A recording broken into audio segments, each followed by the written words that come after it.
Hello people, it's Friday afternoon. Yeah, you're here with Bob. And he's going to talk about the movies he watched this week, which is me. I'm talking about myself. Anyway, I watched some movies this week. I just thought I'd let you, discuss it and tell you. I don't really hear, I keep repeating myself over and over that it's just the movies I watched this week. And I do rate them. I give you a 7. Most of the movies that are watchable are 7 out of 10, right? And then you get a 6 and then they're okay. And you start getting below 5 and 4s and you're going like, well, and some movies are even a 2 and they're terrible, so don't bother. And some movies get an 8, which is a really good movie. And then a 9, which is just very, very, very good movie. And every once in a while there's a 10, but not very often. There are 10s, but not often. So most movies you can watch that are 7 and an 8. 6 are not too bad either. But, alright, enough of that crap. Let's start talking about movies. And, let's see, I got my trusty book here. Movie set now. Alright.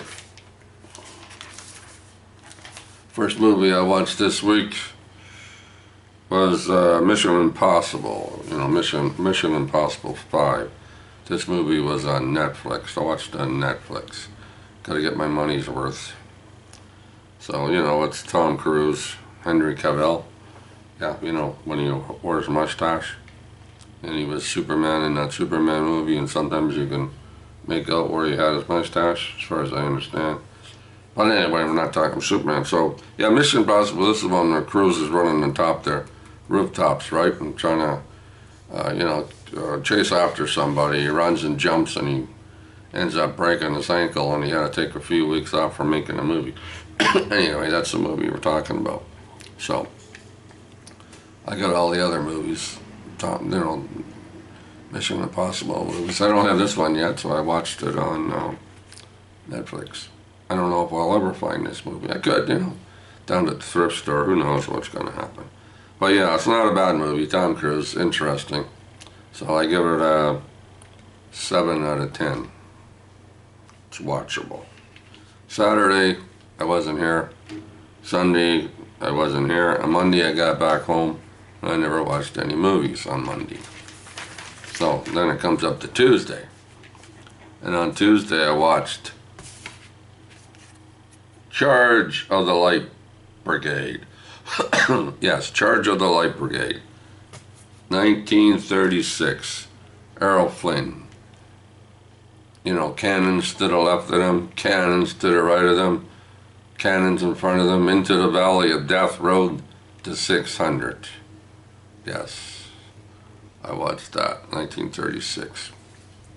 Story about the Crimean War and the British fighting against the Russians. 1852? 52, 53, something like that. Yeah, I got Battle of St. Elmo there and another picture hanging on my bedroom wall in there. That one there over there. See them? The redcoats. You can see it right there. It's over there. Anyway, there's another one in my bedroom. Bought them in Port Hope.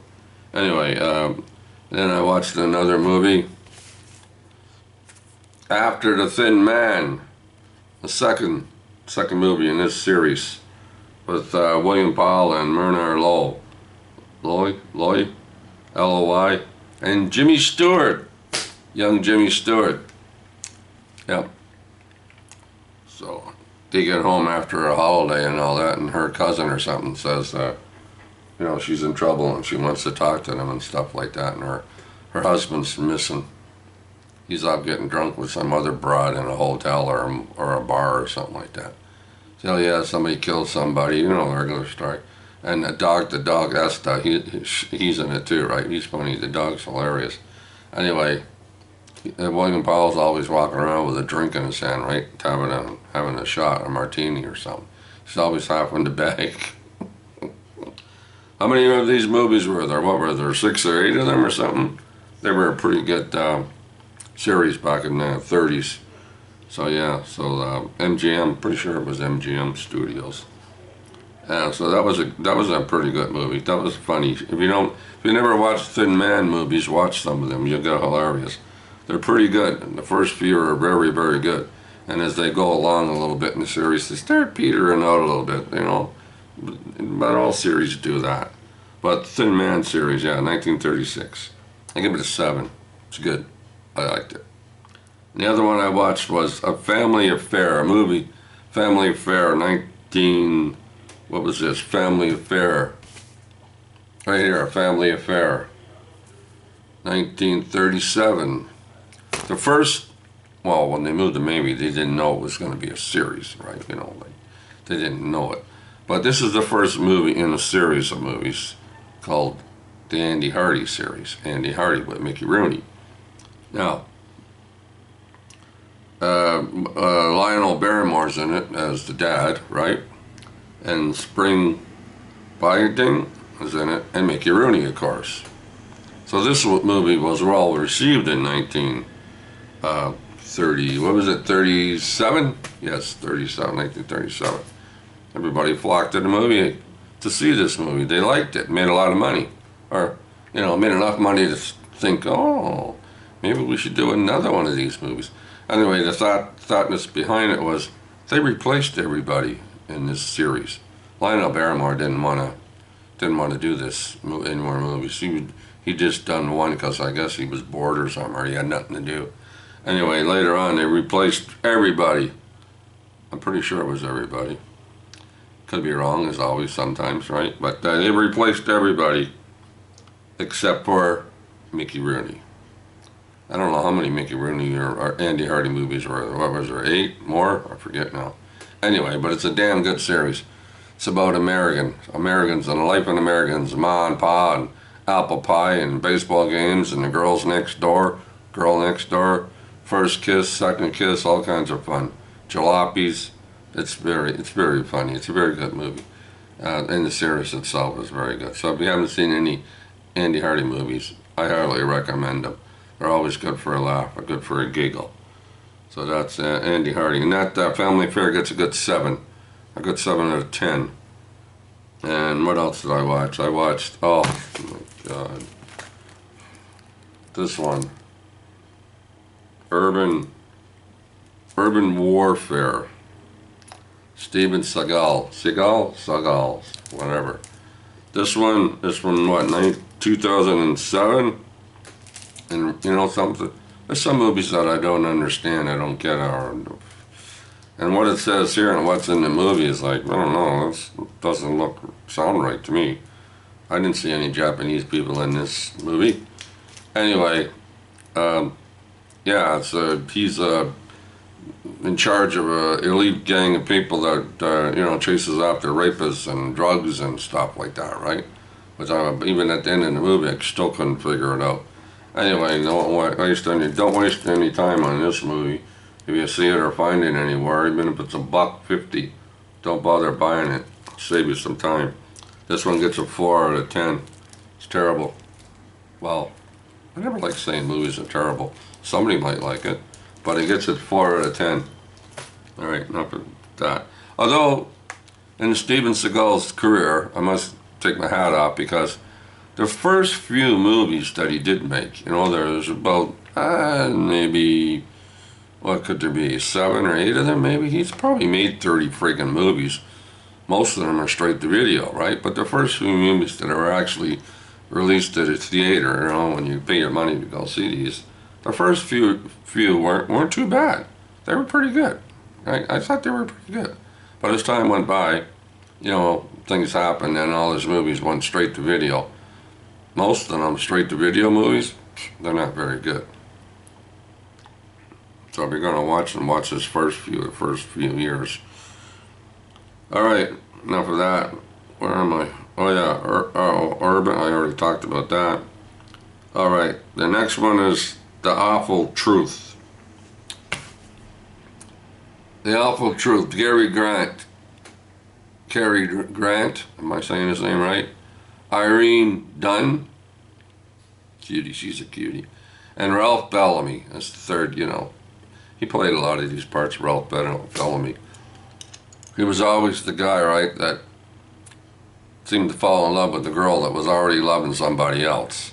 But in this movie, Cary Grant and Irene Dunn were already married, and they were getting a divorce. And each one of them, right, were, what is it, sabotaging the other person, right, was with each one of them, right? So Cary Grant was always making fun of Ralph Bellamy, you know. So they still loved each other all the way through the movie, right? But it's hilarious. This movie's funny, a very funny movie. So if you haven't seen The Awful Truth with Cary Grant and Irene Dunn, watch it. It's fun. It's a good movie. I thought it was very well done. Give it a 7. Yeah, this is, like I say, you can watch this one again. Anyway, the other movie was from 1936.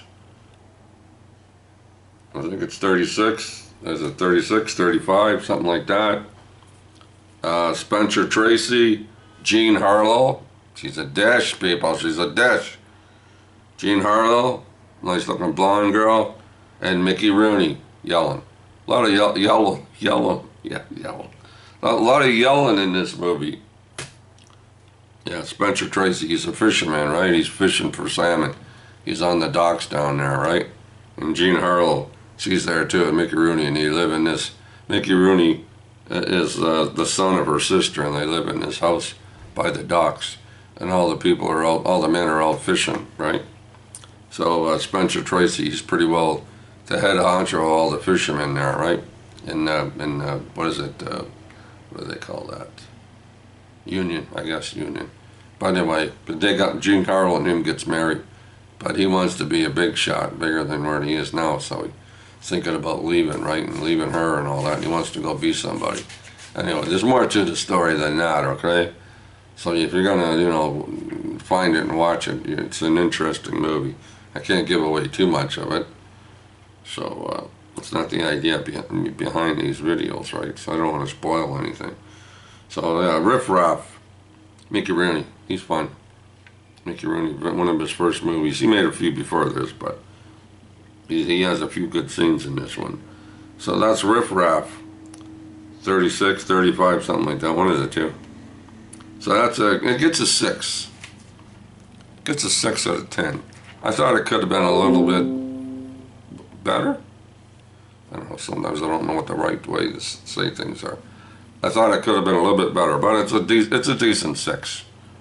So there you go. And the last one, I don't know how many movies that is, so I watched this week, but anyway, like I said, I wasn't here on the weekend, right? So I was at my brother's in Oshawa.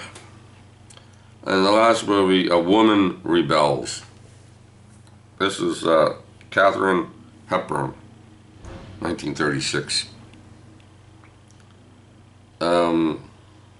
And Herbert Marshall. This is where the women time period where women are to be seen but not heard. They had nothing to do with anything. They were just women. You know what I'm saying? The men ran the show. Everything had to do with the man. The women were pretty well second-class citizens, right? You know, her father, she had a sister. Her sister gets married,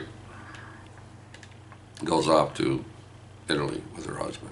Her husband's a boat captain on a schooner or something. And anyway, Katharine Hepburn has a dally with a gentleman. And she's pregnant, so she goes off to Italy to look after her sister, help her sister because her sister's pregnant, and she wants Katharine Hepburn's character to be with her. So when she gets there, right, Katharine Hepburn's already pregnant because she had a dally with this gentleman back in England. So yeah, so if I tell you any more about the story, it will spoil it for you. So that's why talking about movies sometimes you really can't say too much about them because you'll spoil them. And in these, mostly, I try my best not to give any spoil alerts, you know, anything like that. But this movie, A Woman Rebels, 1936, Katharine Hepburn and Herbert Marshall. And Herbert Marshall's character, the gentleman, meets her in Italy, right, on the island, right, with her sister and stuff. So his character has fallen in love with her, and he's loved her for, as the time goes by in the movie, basically 20 years. Yes. He wants to marry her. She says no for some particular reasons. And like I said, you have to watch the movie to find out what those reasons are. So that, my friends, movie lovers, are the movies I watched this week. Now I'm going to show you something.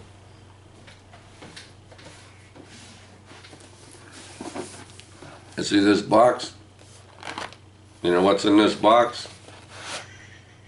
I'm going to tell you what's in this box. Alright? I'm going to show you. See, it says 1925 to 1937. And what's in this box is movies.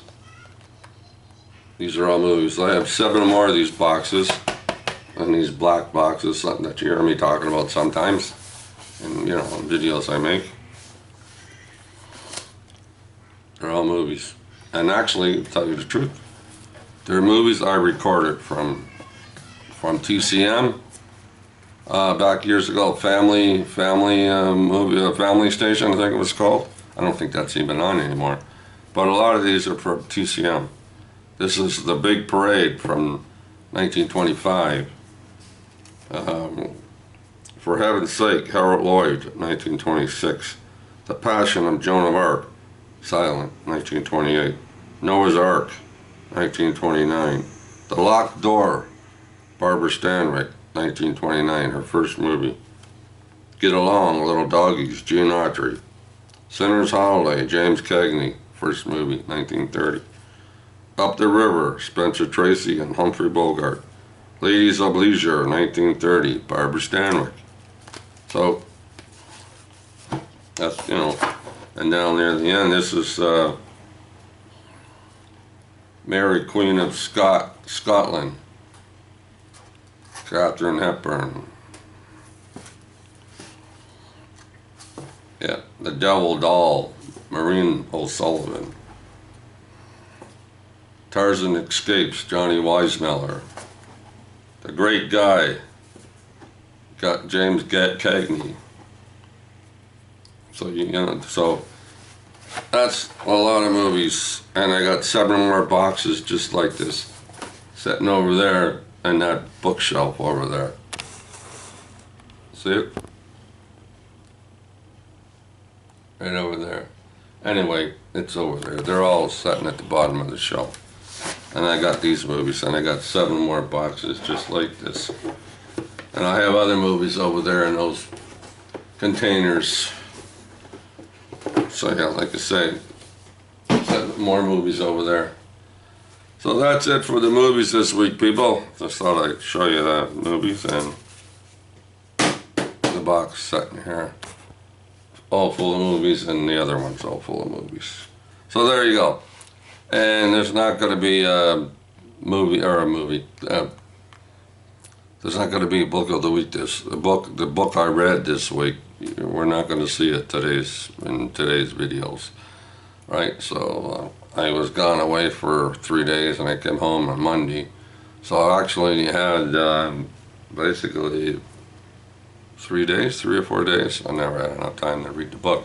So I'll tell you about the book I read next week. All right? So have a good weekend. Keep watching those movies. Peace, love, and I'll talk to you next week.